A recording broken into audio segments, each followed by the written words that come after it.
현지 시간으로 오늘 폐막하는 파리 올림픽에서 대한민국은 양궁에서만 금메달 5개, 은메달 1개, 동메달 1개를 획득했습니다. 그러면서 역대 올림픽 최고의 성적을 내게 됐습니다.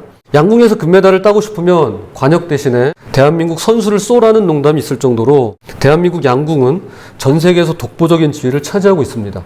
아, 재미가 없나요? 재밌어요. 아, 네. 아, 네. 무슨 말인지 아시죠? 아, 관역을 쏘지 말고 이기려면 선수를 쏴, 이렇게. 네. 그 얘기입니다. 자, 그래서일까요? 여자 양궁 단체전의 경우는 전 세계에서 유일하게 금메달을 보유하고 있습니다.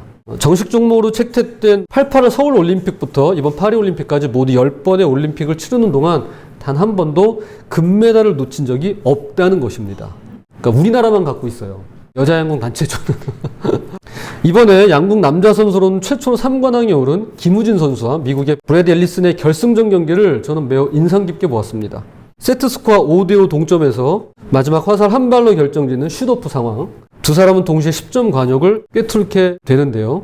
그런데 정중앙에 좀 더 가까이 맞춘 김우진 선수가 금메달을 목에 걸었습니다.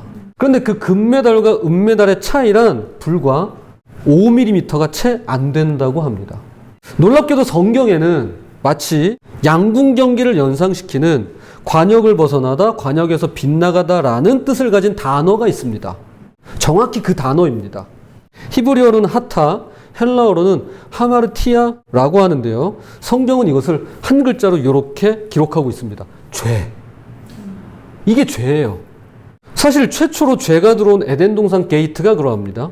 아담과 하와의 선악과 사건이 물론 엄청난 최악의 죄악이면은 틀림없지만 보기에 따라선 이게 무슨 대수라고 그까짓 게 무슨 죄라고 할 수도 있을 것 같은데요. 왜냐하면 누구나 실수할 수 있는 거고, 그러니 한 번쯤은 경고로 넘어갔으면 하기 때문에 그럴 겁니다. 그러나 하나님은 인생이 아니시니 시건치 않으시고 누구보다도 말씀을 지키시는 신실한 분이십니다.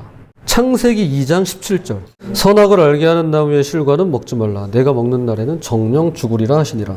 결국 재판장으로서 내려진 하나님의 선고는 먼저 관계의 단절로 나타나고 그 후 전 인류가 피해갈 수 없는 육신의 죽음으로 찾아오게 되었습니다. 그런 의미에서 오늘 본문을 통해 아모스가 지적하고 있는 것은 마치 5mm의 간격으로 관역을 빗나가 버린 죄라고 할 수 있는데요. 이것은 성경 바깥에서 바라보며 쉽게 말하는 별거 아닌 걸로 뭐 그렇게 유난을 떠는 지극히 사소하고 하찮은 문제 따위가 아니라 그만큼 거의 차이가 없어 보이기 때문에 그동안 무관심하고 무시했던 작은 차이들이 서로 모이고 엉겨붙고 쌓이면서 마침내 돌이킬 수 없는 결과를 가져오고야만은 치명적이고 심각한 문제를 할 수 있는 것입니다. 이게 죄의 특징인 것이죠. 그래서 아모스의 예언에 따르면 2년이 채 안 된 시점에 대형 지진이 발생했으며 그로부터 약 30년 뒤 결국 북이스라엘은 아수르에 의해 멸망을 당하게 됩니다. 선지자 아모스는 하나님과 인터뷰를 하면서 그분의 음성을 듣게 되는데요. 그는 더 이상 이대로 살아선 안 된다라는 그분의 말씀을 들고 북이스라엘로 찾아가 전하게 되었고, 3가지 가운데 2가지를 지난 2주에 걸쳐 이미 살펴보았습니다. 잠시 내용을 복기해 보겠습니다. 첫 번째는 여호와 하나님은 온 세계의 주인이십니다. 여호와 하나님은 온 세계의 주인이십니다. 그때까지만 해도 이스라엘은 하나님을 민족 신의 하나로 여겼습니다. 그래서 여느 민족과 마찬가지로 얼마간의 갈등과 어려움이 있을 수 있겠지만 결국 하나님은 우리와 계약을 맺은 그들의 소유였으며 변함없는 우리 편이라고 굳게 믿었더랬습니다. 하나님 내 편이야. 하나님 우리 이스라엘 편이야. 라고 말이죠. 그런데 아모스가 그러는 겁니다. 아니다. 결코 그럴 수 없다. 절대 그럴 일 없다. 그분은 우리의 민족 신이 아니다. 하나님은 온 세계의 주인이시고 온 세상을 다스리시는 유일한 분이시다. 라고 말이죠. 자, 오늘 본문입니다. 아모스 5장 14절 15절입니다. 너희가 살아남기 위하여서는 선한 일을 하고 악한 일을 피하여라. 그러면 너희가 항상 주장하는 것과 같이 온 세계의 주인이신 하나님께서 진실로 너희를 도와주실 것이다. 악한 일을 미워하고 선한 일을 사랑하며 너희의 법정들을 참된 정의의 집으로 바꾸어 놓아라. 온 세계의 주인이신 하나님께서 어쩌면 지금이라도 자기의 살아남은 백성을 불쌍히 여겨주실지도 모른다. 온 세계의 주인이라고 반복해서 이야기하고 있습니다. 그러므로 저와 여러분이 교인이자 그리스도인이라는 사실은 하나님이 내 편이야 임을 의미하는 것이 아니라 역으로 내가 언제라도 어느 때라도 하나님 편에 서 있어야 함을 말해주는 것입니다. 자, 두 번째입니다. 여호와 하나님은 정의를 원하십니다. 하나님은 정의를 사랑하세요. 이스라엘이 하나님을 민족신으로 받들면서 생겨난 문제 가운데 하나는 그 사회에 불법과 불의가 만연하게 되었다는 점입니다. 그들은 자신들의 행위가 도덕적이냐 아니냐에 상관없이 민족신인 하나님은 그들에게 불리한 행동을 취할 수 없으며 오로지 이스라엘의 편만을 들어줘야 하는 입장이라고 믿었습니다. 그래서 사회정의에 무관심할 뿐더러 아예 대놓고 무시했습니다. 당시 그렇게나 사기를 치는 사람들이 많았고 사법부는 불공정한 판결을 꺼리낌 없이 내렸으며 지도자들은 사치와 향락에 빠져 있는 건 기본이고 무능과 타락의 극치를 보여주었습니다. 그러니까 윤리는 중요하지 않았고요. 법만 중요했어요. 근데 법이요, 윤리의 최소한입니다. 만약에 우리가 법만 지키려고 하면요, 나라 망합니다. 큰일 납니다. 윤리를 지켜야 되는데 윤리는 내팽개쳐버리고 법만 지킨 겁니다. 마치 현재 대한민국 사회가 겹쳐 보이는 것 같아 기분이 묘한데요. 이에 아모스는 오직 정의를 회복하라고 특별히 공의가 마르지 않도록 흘려보내라고 선포합니다. 본문입니다. 아모스 5장 24절입니다. 오직 정의를 물같이 공의를 마르지 않는 강같이 흐르게 할지어다. 여기서 공의란 옆 사람의 얼굴을 보고 생면부지의 누군가를 바라볼 때 그 사람을 마치 형제나 자매로 보는 것을 의미하는데요. 사실 이것은 쉽지 않은 일입니다. 이게 어떻게 쉬워요? 심지어 우리 가족을 볼 때도 미운 마음이 들 때가 있는데요. 이건 쉽지 않은 일입니다. 하지만 실상은 매일 매순간 내가 어떤 특정한 사람에게만큼은 정확히 이렇게 하고 있다는 점을 잊어서는 안 되겠습니다. 때로는 내가 나를 볼 때 정말이지 구제불능으로 보일 때가 있습니다. 아니 많습니다. 어쩜 그렇게 어리석고 자기중심적인지요. 이 나이 되도록 아직도 저는 이 모양인지 모르겠습니다. 그럴 때가 있습니다. 자, 그럼에도 불구하고 저는요, 저를 대할 때 너그러움과 인자함을 결코 잃지 않습니다. 상대방에겐 매몰차도요, 저에게는 얼마나 그렇게 관대하지요. 너는 그러면 안 돼. 근데 나는 그래도 돼. 이런 식으로 말이죠. 바로 이것을 차별 없이 공정하게 내 옆 사람에게, 내 이웃에게 적용하는 것이 바로 공의입니다. 나한테 대하듯이만 다른 이들에게 대하면 이 땅의 공의가 행해질 것입니다. 마태복음 5장에서 예수님은 이것을 곧 신앙의 성숙함이자 천국 백성 다음이라고 말씀하신 바 있습니다. 자, 이제 끝으로 아모스 선지자가 우리에게 전하는 세 번째는 다음과 같습니다. 여호와 하나님은 우리 일상에 주목하십니다. 여호와 하나님은 우리 일상에 주목하십니다. 앞서 보았듯이 하나님을 민족신으로 섬기는 동안 북이스라엘의 사회는 불법과 불의를 당연하게 여겼습니다. 그런데 가장 심각한 문제는 따로 있었는데요. 그것은 모든 걸 종교적으로, 즉 제사를 드리고 희생제물을 바치고 예배만 드리면 만사 오케이? 라고 보았던 것입니다. 그들은 각종 제사를 보기 좋게 치르고 예배를 드림으로써 하나님의 진노를 피함과 동시에 그분의 은혜를 확보할 수 있다고 믿었습니다. 예배만 드리면 돼. 그러면 진노는 사라질 테고 하나님의 은혜를 확보할 거야 라고 말이죠.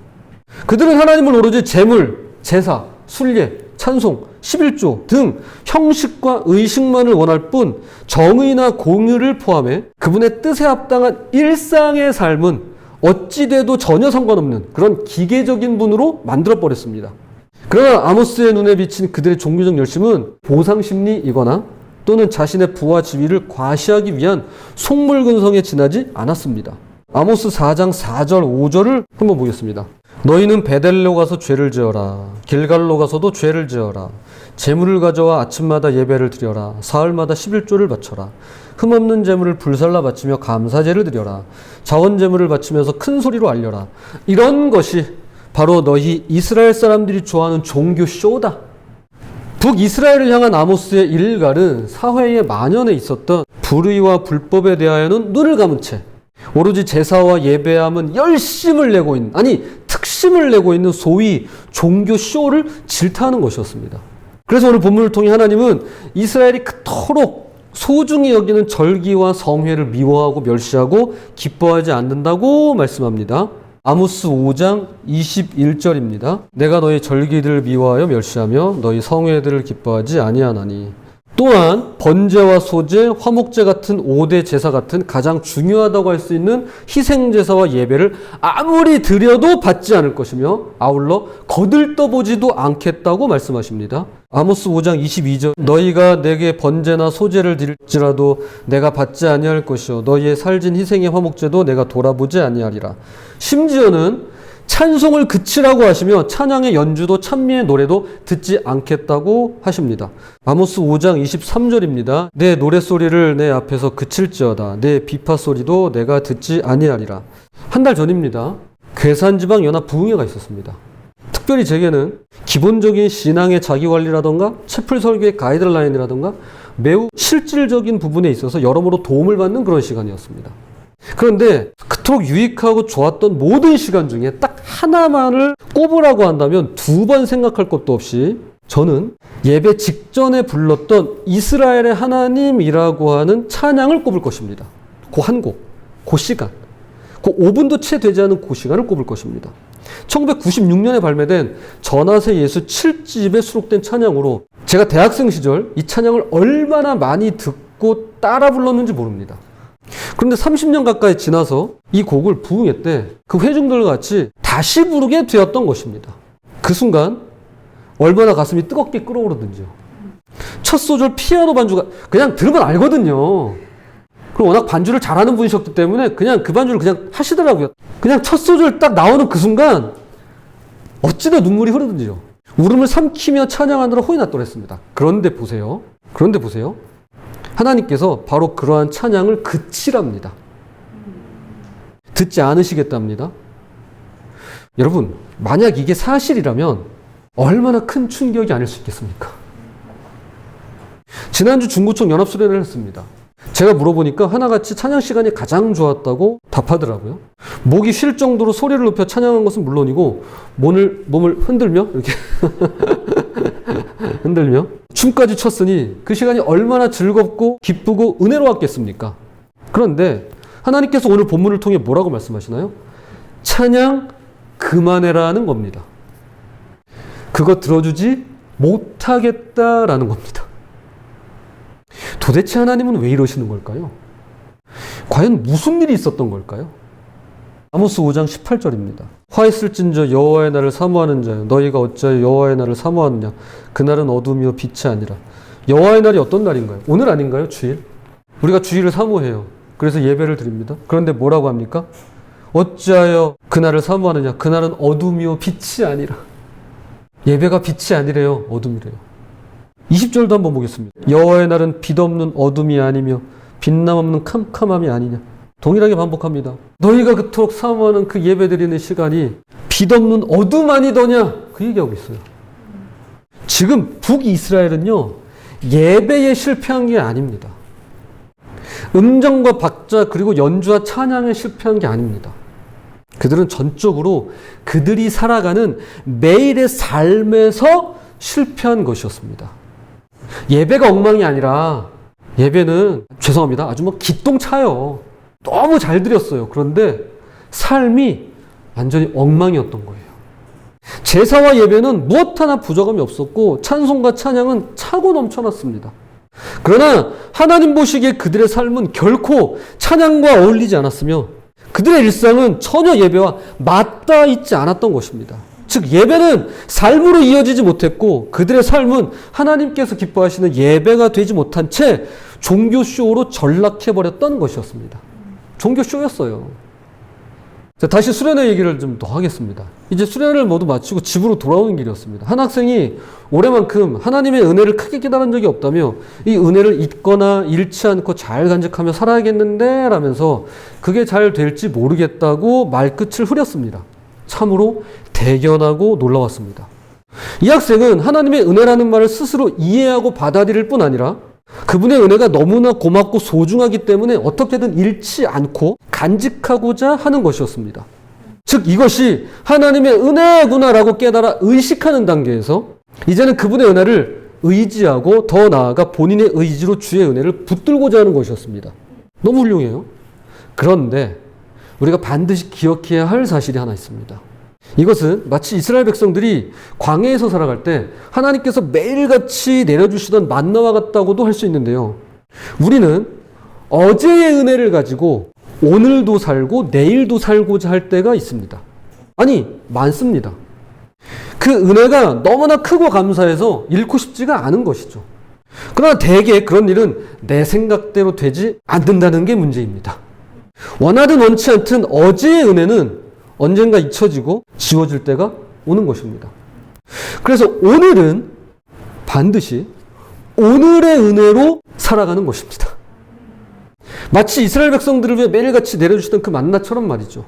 그들이 광야에서 만나를 통해 경험한 것처럼 어제의 은혜로만 살아가려 들다간 오늘의 은혜도 누리지 못하고 내일의 은혜까지 놓칠 수가 있더라는 것입니다.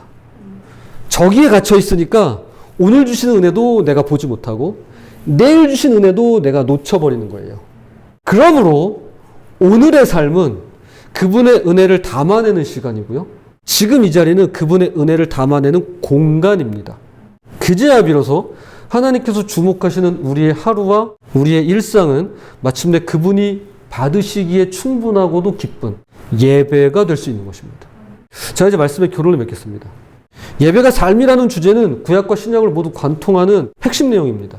사도 바울은 로마교회 성도들에게 여러분의 몸을 죽은 제물이 아니라 산 제물, 즉 죽어있는 예배가 아닌 살아있는 예배로 드리세요 라고 하면서 이것을 가리켜 영적인 예배라고 말합니다. 즉 영적 예배란 뭔가 추상적이고 형이상학적이고 신비롭고 뜬구름 잡는 식의 그 무언가가 아니라 한마디로 몸을 가지고 몸으로 하는 것이 영적인 예배라는 것입니다. 되게 이상하지 않나요? 영적인 예배인데 왜 내 몸을 가지고 하지? 하나님이 우리 몸을 되게 좋아하세요. 하나님이 물질을 되게 좋아하신다니까요. 돈이 아니라 이 물질 세계, 눈에 보이는 세계를 하나님이 지으셨어요. 영적인 세계만 짓지 않으시고요. 보이는 세계를 지으셨다고요. 우리 몸을 되게 좋아하세요. 아끼세요, 되게. 그래서 우리의 몸으로 드리는 예배와 내 몸을 갖고 살아가는 일상의 삶이란 서로 일치할 수밖에 없는 것입니다. 로마서 12장 1절을 한번 찾아보겠습니다. 그러므로 형제들아 내가 하나님의 모든 자비하심으로 너희를 권하노니 너희 몸을 하나님이 기뻐하시는 거룩한 산제물로 드리라. 이는 너희가 드릴 영적 예배니라. 그러므로 성경은 영적인 예배를 어떤 의식이나 모임, 행사나 순서로 축소시키거나 대체시키지 않고 내 몸을 가지고, 그러니까 남의 몸으로는 내가 예배 드릴 수 없는 거예요. 우리 식구 중에 누가 가요. 이건 의미 없는 거예요. 내 몸을 가지고 드리는 게 예배지 내 식구 몸을 가지고 드리는 거는 내 예배는 아닌 거예요. 내 몸을 가지고 하나님을 기쁘시게 하는 일상의 모든 삶이 곧 예배라고 말씀하는 것입니다. 그런 의미에서 우리에게 필요한 것은 매번 짜릿하고 감각적이면서 특별한 그 무엇이 아닐 것입니다. 오히려 색다를 없이 계속되는 반복적이고 일상적이고 때론 지겹고 요즘 같은 무더운 날씨에 어쩔 땐 비참해 보이기까지 한 하루하루의 어제와 비슷한 내일도 똑같을 것 같은 그런 일상의 삶 속에서 우리의 평범함이 그분의 은혜의 광채를 덧입는 것입니다. 일상의 평범함이 주님의 은혜의 광채를 입을 때 비로소 우리의 삶은 하나님께 드릴 수 있는 영적 예배가 될 수 있는 것입니다. 데살로니가전서 5장 얘기만 잠깐 하겠습니다. 거기에 보면 항상 기뻐하라, 쉬지 말고 기도하라, 범사에 감사하라는 말씀이 나옵니다. 여기에 공통적으로 들어가는 단어는 늘, 언제나, 항상입니다. 이것을 어떻게 항상 기뻐하고 늘 기도를 쉬지 않고 언제나 감사하라는 거야? 라고 접근하면 불가능한 일이 됩니다. 사실 우리에겐 그럴 시간도 여력도 없습니다. 정규 예배 시간에만 찾아서 한번 읽고만은 예배당 한정용 성경 구절이 되고 말 것입니다. 그러나 접근 방식을 조금만 바꿔서 마음을 새롭게 하면 전혀 달라지는데요. 가령 이런 식으로 말이죠. 하나님께서 우리에게 바라시고 원하시는 삶이 있는데 그건 우리의 매일매일과 매 순간순간이 언제나 기쁨과 기도와 감사의 광채를 덧입는 것이구나 라고 말이죠. 즉, 내 쪽에서 항상 기뻐하고 기도하고 감사하기 이전에 이미 누구보다도 먼저 주님께서 우리의 평범한 일상에 기쁨과 기도와 감사의 광채를 어떻게 해요? 쉬지 않고 비춰주신다는 것입니다. 그 어떤 열악한 조건과 불쾌한 상황에서도 주님이 나에게 기쁨과 기도와 감사의 광채를 비추고 계신다는 진리를 내가 믿게 되는 것입니다. 할 수 있는지 없는지는 그 다음 문제예요. 그런데 내가 그 사실을 믿는 거예요. 아, 하나님께서 나에게 기쁨의 광채도 부어주시고 감사의 광채도 비춰주시고 기도도 할 수 있도록 그 광채를 비춰주는구나 라고 말이죠. 그러므로 나로서는 불가능하지만 하나님은 그런 나를 통해 매일매일의 일상에서 그분의 가능성을 열어가시는데요. 이것이 바로 하나님께서 기뻐하시고 언제나 내 삶과 일치되기를 원하시는 영적 예배라는 것입니다. 부디 하루하루의 일상을 주께서 기뻐하시는 예배로 올려드리는 그런 저와 여러분이 되시기를 주님의 이름으로 부탁을 드립니다. 자.